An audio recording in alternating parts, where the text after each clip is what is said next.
Welcome to the 88th Henry George Daily Devotional. We have completed going through the canons of taxation.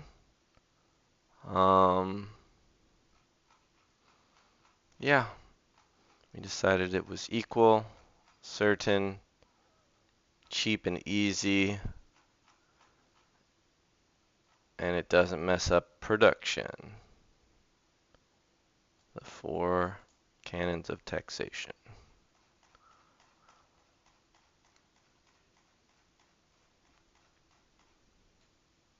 What could be better? All right, we begin chapter 4, Endorsements and Objections. This is still in Book 8, which is Application of the Remedy. The grounds from which we have drawn the conclusion that the tax on land values or rent is the best method of raising public revenues have been admitted expressly or tacitly by all economists of standing since the determination of the nature and law of rent. Yeah, this is the crazy thing.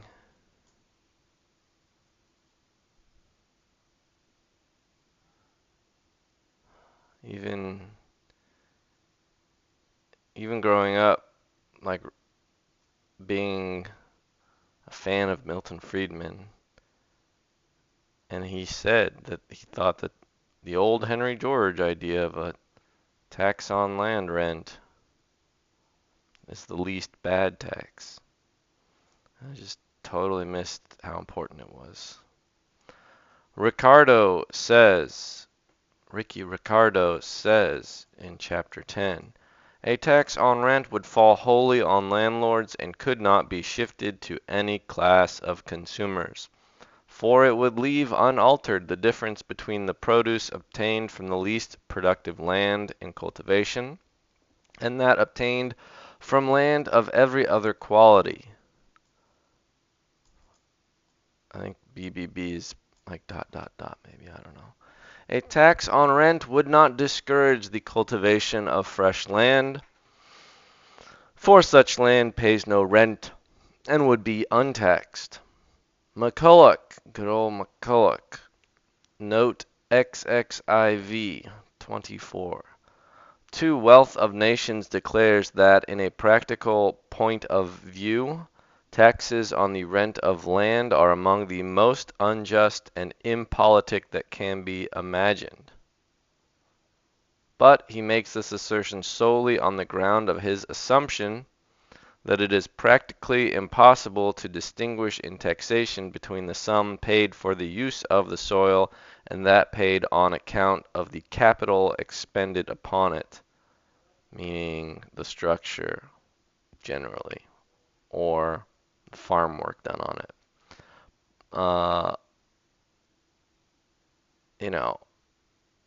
It would be nice when quoting him to see that connection made, but oh well. I guess I trust George's interpretation of McCulloch. George continues, but supposing that this separation could be effected, McCulloch, admits that the sum paid to landlords for the use of the natural powers of the soil might be entirely swept away by a tax without their having it in their power to throw any portion of the burden upon anyone else, and without affecting the price of produce. So George claims that McCulloch has this issue that you cannot figure out the correct amount to charge for land value because it's just too hard to tell the difference between land and the capital expended upon it. But I guess George says that McCulloch says that if you could tell the difference between land value and capital value, structure value, then you could tax just the land value, and that would not affect the price of produce, and it would not be in a landlord's power to throw any portion of that tax burden upon anyone else, i.e., their tenants. John Stuart Mill not only admits all this, but expressly declares the expediency and justice of a peculiar tax on rent, asking what right the landlords have to the accession of riches that comes to them from the general progress of society without work, risk, or economizing on their part. And although he expressly disapproves of interfering with their claim to the present value of land, he proposes to take the whole future increase as belonging to society by natural right.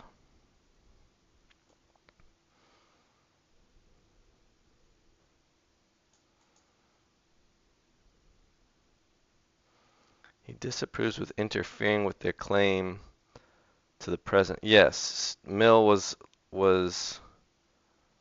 I think that was the one who was suggesting we buy out all of the landlords and then future increases would be taxed. Mrs. Fawcett, in the little compendium of the writings of her husband entitled Political Economy for Beginners, says, just checking how big this, I don't know if we'll make it all the way through. The land tax, whether small or great in amount, partakes of the nature of a rent paid by the owner of land to the state. In a great part of India, the land is owned by the government, and therefore the land tax is rent paid direct to the state. The economic perfection of this system of tenure may be readily perceived. I know I was just reading about the whole housing crisis in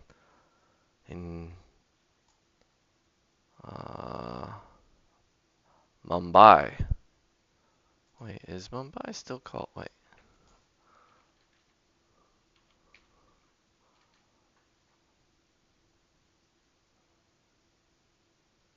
Yeah, it used to be called Bombay. In fact, that rent should, both on grounds of expediency and justice, be the peculiar subject of taxation, is involved in the accepted doctrine of rent, and may be found in embryo in the works of all economists who have accepted the law of Ricardo. Yes, expedient and just. That these principles have not been pushed to their necessary conclusions as I have pushed them, evidently arises from the indisposition to endanger or offend the enormous interest involved in private ownership in land, and from the false theories in regard to wages and the cause of poverty which have dominated economic thought. But there has been a school of economists who plainly perceive what is clear to the natural perceptions of men when uninfluenced by habit. Habit. Habitual. So these economists who were not influenced by habit plainly perceive that the revenues of the common property land ought to be appropriated to the common service. Common property, common service. The French economists of the last century, headed by Cunet and Turgot, I think these are the physiocrats, the French physiocrats with their impot unique. Watch this. French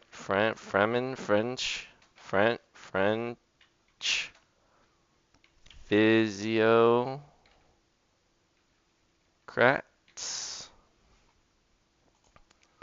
who François Cunet, the Marquis de Mirabeau, and Anne Robert Jacques Turgot. I don't know, maybe it's Turgot, but I think I'm going to go with Turgot. Dominated the movement which immediately preceded the first modern school of classical economics, which began with the publication of Adam Smith's Wealth of Nations, which was published the year America declared independence. But here we will find the impot. No? Oh, no. Impot unique. I don't know how to spell it. Impot unique. Impot unique.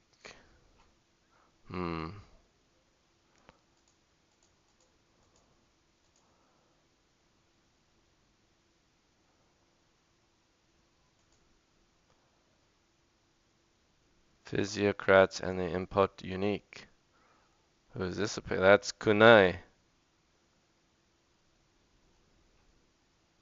The economical table.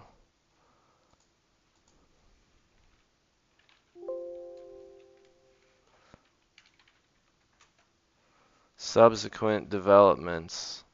The ideas of the physiocrats had influence on Smith, Ricardo, Mill, and above all, George, who appears at first to have come to similar beliefs independently.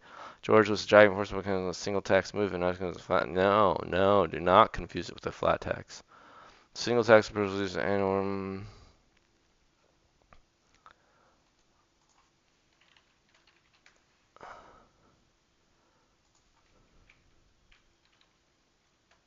Redirected from impot unique.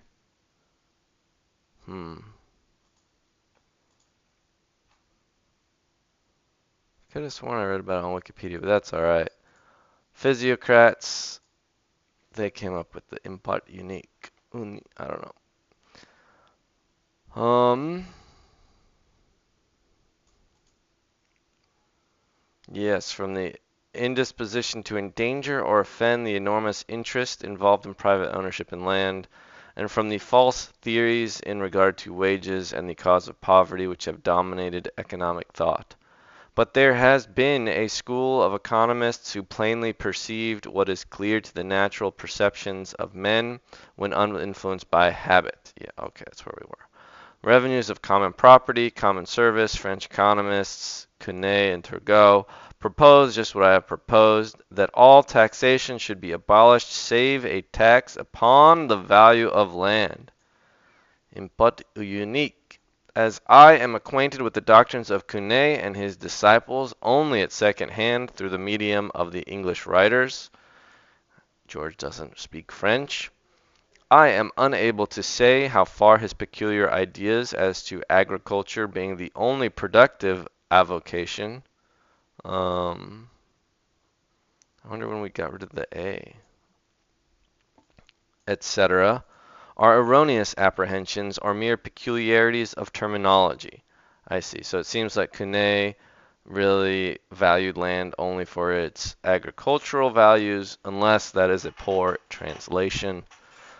Nonetheless, George wants to make sure that agriculture is not considered the only productive vocation, or whatever avocation is. A hobby or minor occupation. Well, I think maybe it has a different meaning in antiquity.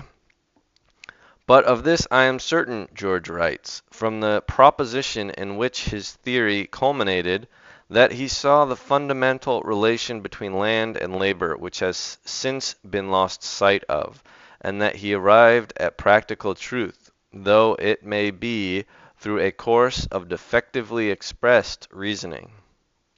The causes which leave in the hands of the landlord a produce net were by the physiocrats no better explained than the suction of a pump was explained by the assumption that nature abhors a vacuum.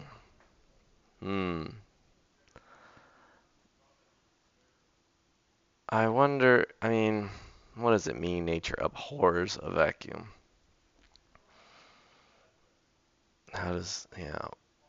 Clearly a vacuum means you're going to have a pressure gradient.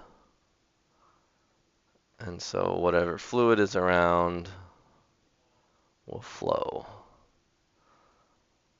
But the fact in its practical relations to social economy was recognized, and the benefit which would result from the perfect freedom given to industry and trade by a substitution of a tax on rent for all the impositions which hamper and distort the application of labor was doubtless as clearly seen by them as it is by moi. One of the things most to be regretted about the French Revolution is that it overwhelmed the ideas of the economists just as they were gaining strength among the thinking classes and were apparently about to influence fiscal legislation. Well, that's kind of wild to think about. The French Revolution was hit just a little too soon. But I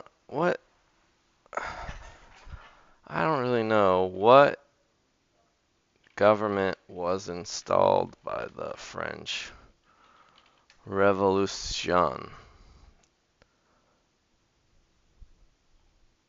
I don't really know much about I don't know much about France in general, to be honest.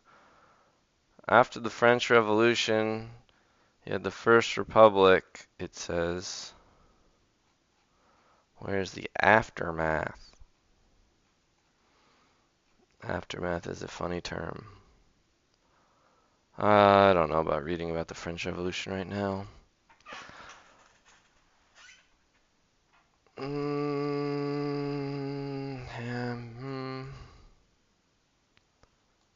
Moi. Just as they were gaining strength, about to influence fiscal legislation.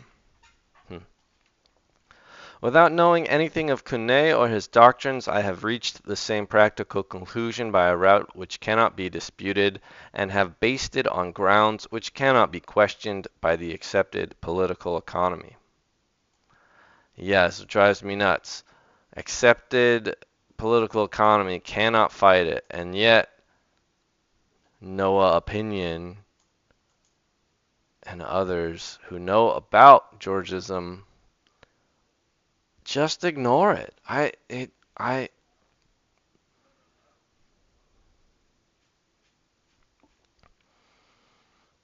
guess in a somewhat liberal world where we no longer believe in divine right, bloodlines, in a world where everyone pays lip service to the equality of man.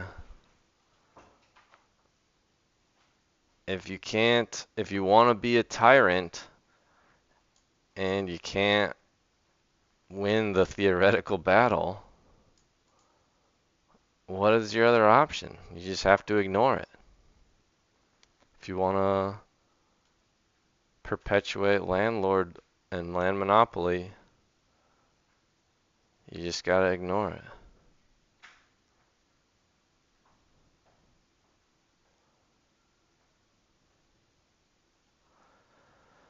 The only objection to the tax, or you talk about, it'd be way too hard, on rent or land values, which is to be met with in standard politico-economic works, is one which concedes its advantages, for it is that from the difficulty of separation. Well, I guess the other option is to go all the way, whatever that means. I don't consider it a spectrum really, but that's what a lot of people might say, to advocate completely for socialism or communism. From the difficulty of separation, we might, in taxing the rent of land, tax something else. Oh, not the complaint I thought. McCulloch, for instance, declares taxes on the rent of land to be impolitic and unjust because the return received for the natural and inherent powers of the soil cannot be clearly distinguished from the return received from improvements and meliorations. Oh, I've heard of ameliorating. Yeah. The act of relieving ills or changing for the better. Okay.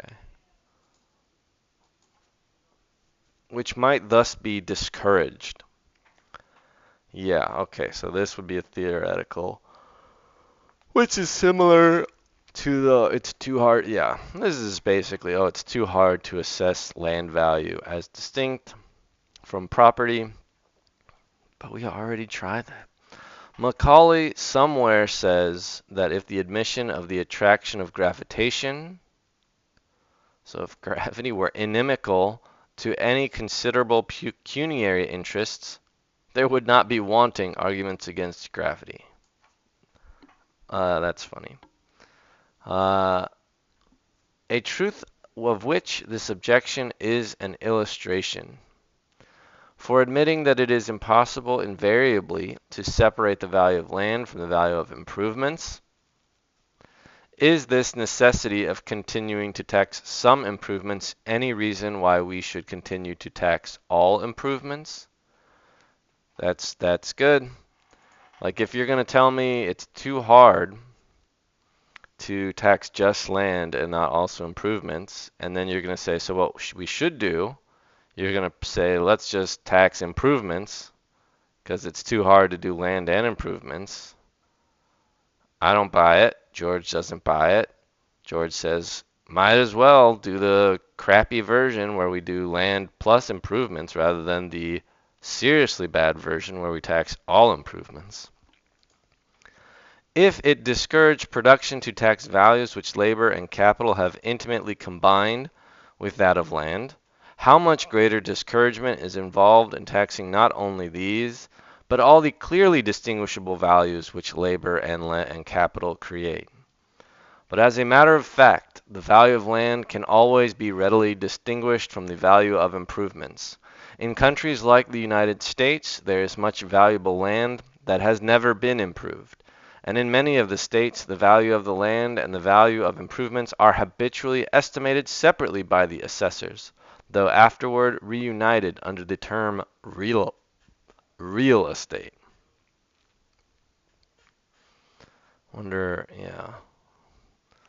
Should look up, I've looked up the etymology of real in real estate before, but I do not remember. Nor where ground has been occupied from immemorial times is there any difficulty in getting at the value of the bare land. For frequently the land is owned by one person, and the buildings by another, and when a fire occurs and improvements are destroyed, a clear and definite value remains in the land. In the oldest country in the world, no difficulty whatever can attend the separation, if all that be attempted is to separate the value of the clearly distinguishable improvements made within a moderate period from the value of the land, should they be destroyed. And this was coincidentally, before I ever studied Georgism, I worked as a home insurance appraiser where my job was to determine how much it would cost to replace a house. So if you knew how much the whole piece of real estate, the land plus the house, sold for, you could subtract the replacement cost and be left with the land cost. This is one method of determining land value, but it is definitely not the method I most advocate for, because it does rely on individual housing assessments, and it has all of the inaccuracy inaccuracy, I suppose, that our current property assessment tax has, which is it's just really hard to accurately determine what it would cost to rebuild a particular structure. Anyway, George writes, this manifestly is all that justice or policy requires. Absolute accuracy is impossible in any system, and to attempt to separate all that the human race has done from what nature originally provided would be as absurd as impracticable. A swamp drained or a bill terraced by the Romans constitutes now as much a part of the natural advantages of the British Isles as though the work had been done by earthquake or glacier. The fact that after a certain lapse of time the value of such permanent improvements would be considered as having lapsed into that of the land and would be taxed accordingly could have no deterrent effect on such improvements, for such works are frequently undertaken upon leases for years. The fact is that each generation builds and improves for itself and not for the remote future. Yes, we are selfish in a perfectly fine way. And the further fact is that each generation is heir not only to the natural powers of the earth, but to all that remains of the work of past generations. An objection of a different kind may, however, be made.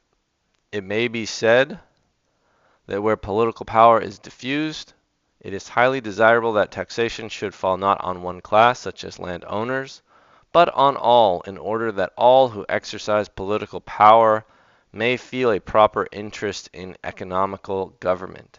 Taxation and representation, it will be said, cannot safely be divorced. And that's what we'll talk about next time.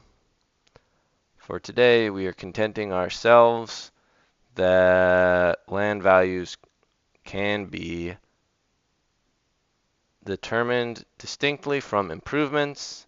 It will not be 100% accurate. No system ever was, but it will be far superior than any other system we've done. All right. See you next time.